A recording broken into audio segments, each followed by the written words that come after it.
So Eric, why don't you tell us what you're doing there today on the computer?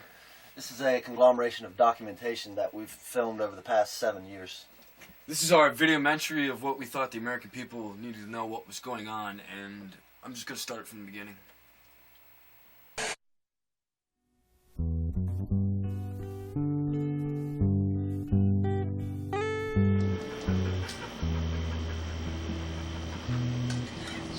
It's sad.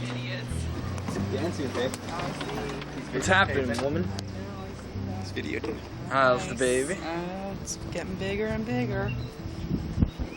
Babe, Almost get due. rid of that hat and get rid of that beer in front We're of 7.5 months That pregnant, as you can tell. memories. No, it don't, because it just hurts right now. Just go away. You're still beautiful, babe. Come on, baby. Is it okay if Dan stays for a few days? No, it's not. Come on. Why? Let's have some fun. Before you guys have to be really responsible. Well, I'm really responsible right She now. can't drink, dude, you know. She can at least hang out with us when we drink. Yeah, okay. That'll be the day.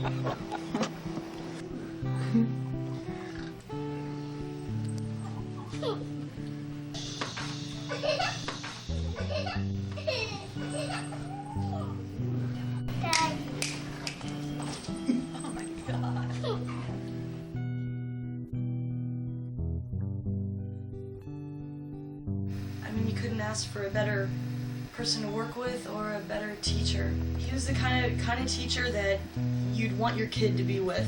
There's no doubt about it.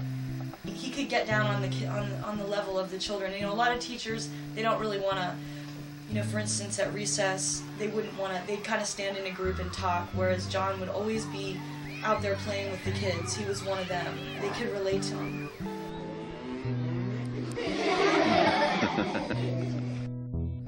He was really dedicated. Everything was new. Every day was new to him.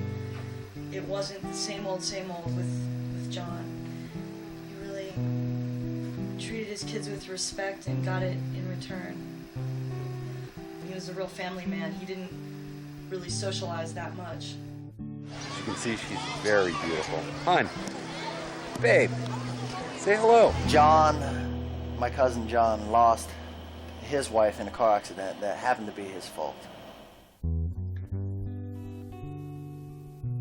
When Liz and Jon were in the car crash and Liz died, I thought Jon was never going to pull out of it. He didn't want to go back to work. He didn't even talk to Emily at first. He was just so withdrawn into himself. And then he began to realize that he had to become both a father and a mother to Emily, and he did his best. He really did. You're really strong, honey. And in the midst of that, 6 months, 7 months later, him and his daughter were in the grocery store, you know. And Emily wanted to go get the cheese like she always did because she knew where the cheese was, and cheese was one of her favorite foods. Jon's daughter was abducted.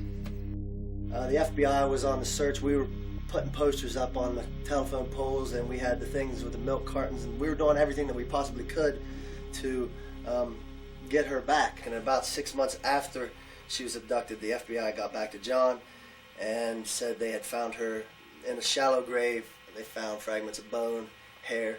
They did DNA testing, dental records, and You name it, they had the proof. they had everything, and she was dead.